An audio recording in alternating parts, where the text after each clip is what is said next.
we have what I believe to be possibly the most unusual Woj bomb of all time.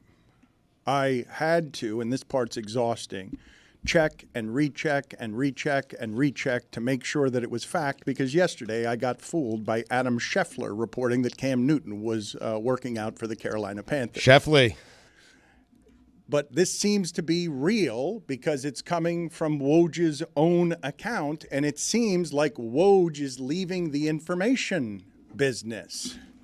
And I think this is genuinely shocking because I believe he just signed a 9-figure deal, did he not? The information guy is more valuable than he's ever been. The information guy is made more crazy than ever by the intensity around that job.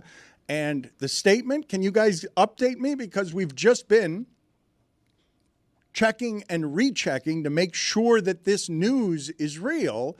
And it seems like Woj is getting out of ESPN to be the general manager of St. Bonaventure? The Bonnies. Tony? It's also NIL allocation, recruiting, and supporting successful Bonnies coach Mark Schmidt. But, like, you're doing all of those things now as kind of like your second act in your career. It's just a weird time, no? Oh, this feels like there's something else. The job has either made him crazy or his family crazy, and he's got to keep everything together because this is not in any way a promotion. This is not, it might be a good job to somebody, but this is a job that wouldn't pay somebody very much money at all. Dan, when you get a chance to turn around the Bonnies, you take that chance. Yeah. You do. I mean, it's not every day that Woj is offered an opportunity to turn around St. Bonaventure, one of the great college basketball programs of all time. I mean, can you please help me know what that job pays? Does that job even pay $500,000 a year? The job he just stepped to. I'll be honest. First of all, like typically no, but again, we live in an NIL era. I don't know if people get a cut of the NIL money. Kind of like, hey, how much does a morning radio show host make? All right, now how much does a morning radio show host make when they get a cut of the sales?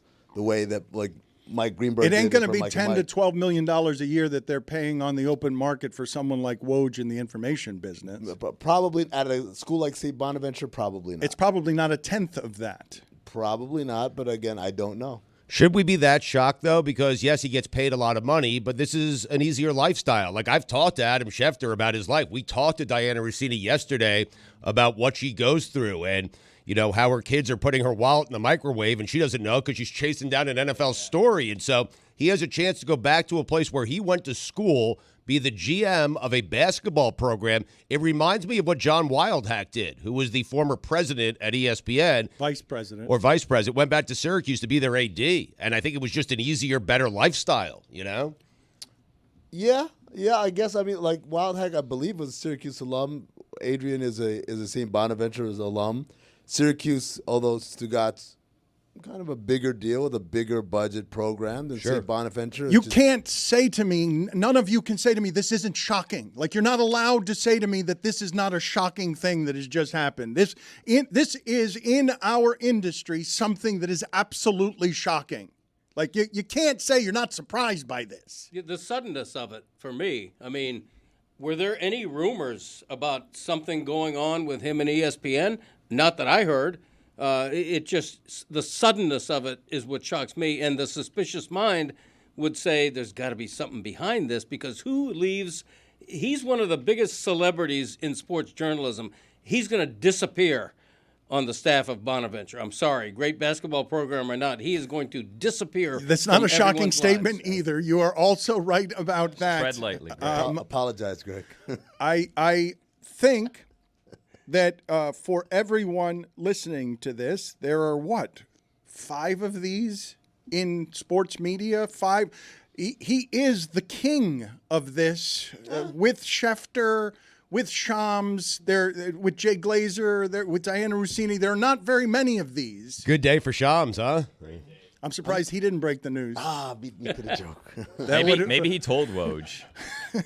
That would have been so great. You guys, I don't think that it has to be seen as suspicious to simply say that the lifestyle is not healthy. Let's play this Diana Rossini sound. She got buried, by the way.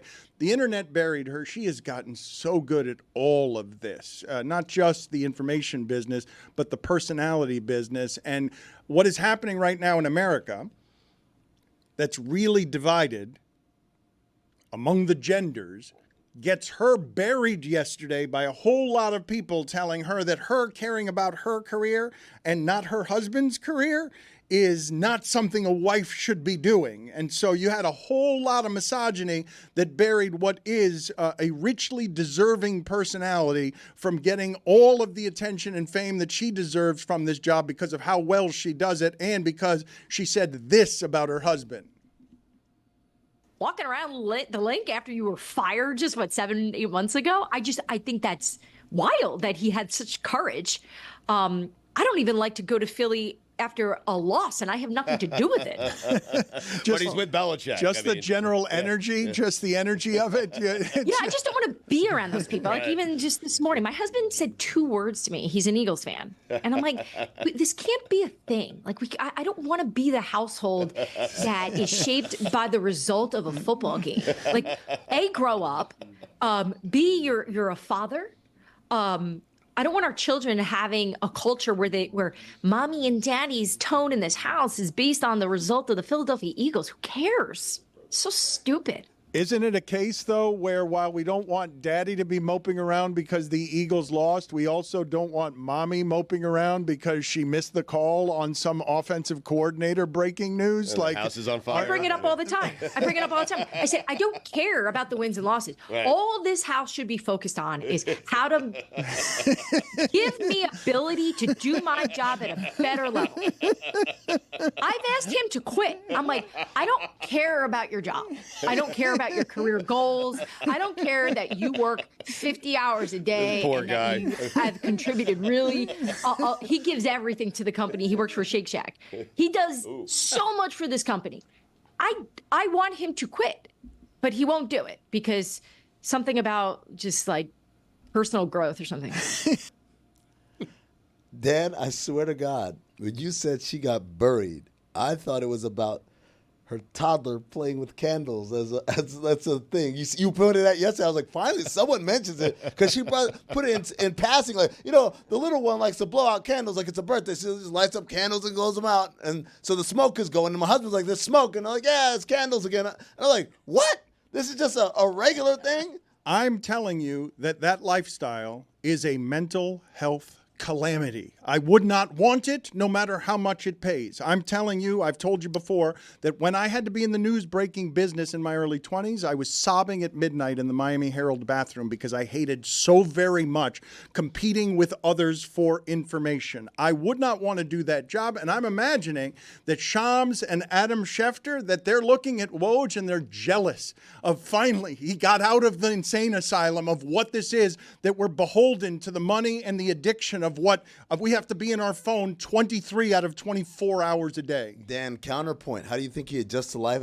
outside of Shawshank? Everyone thinks it's awful inside of Shawshank, and then you get outside and you realize, I can't live in this world where I'm not constantly in the middle of everything and texting people. Yeah, but what's waiting for him is St. Bonaventure. That's a good point. Yeah. That's a good counter.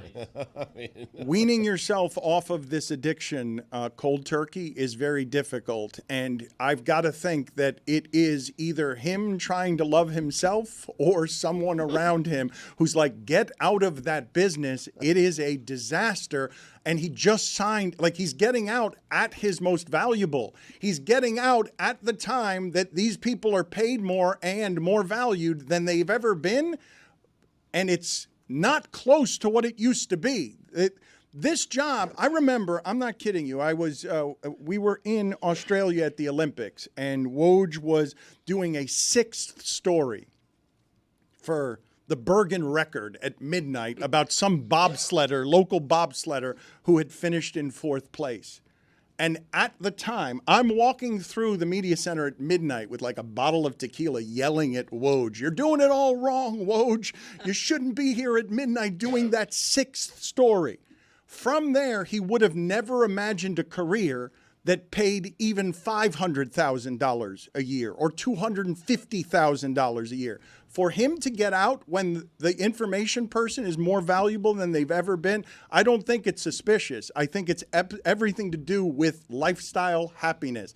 That is a job that it's almost impossible to be happy in. If I had to guess, I would agree with you. To lend to what you're saying, he signed a 5-year, $35 million contract. He's walking away from that. Just shy of the 9 figures. Okay, I thought that Schefter, it's my bad. I think Schefter's at 10 or 11 or $12 million a year. They're more valuable than they've ever been. So you were walking around drinking on the job, covering Yes. the Olympics, is what I was gathering from that story. Well, it was after hours. It was midnight. The Miami Herald runs a notoriously loose ship. What is the what is like the media center situation at the Olympics like? Because we hear about like where the athletes stay, like those dorms. What is like the media interaction? It's just a warehouse. It's a giant warehouse of What kind of content. scandals go on? What kind of scandalous stories go on that everyone's like, hey, hush, hush, we can't talk about any of this Why stuff? are you nodding at Greg? The problem with Woj and his job that he just got out of is that it's never after hours. Like, he's on call 24 hours a day. Believe me, I covered the University of Miami football for 5 years in the late 80s, mid to late 80s. You hated it, and it were was terrifying. and you were bad at it. I was bad at it, and I hated it. And the first thing I would do every morning is get up and read the Miami News to see if they had beaten me on a significant story. And the biggest joy of my professional life is when I got done with the UM beat, and a couple of years later I became a columnist. Not because it was a perceived promotion or raise, but because I no longer had the stress level of covering a major beat for what was then a major paper. It's debilitating. I mean, you looked at me and thought it was mean for me to say that he was bad at it. I was also bad at it.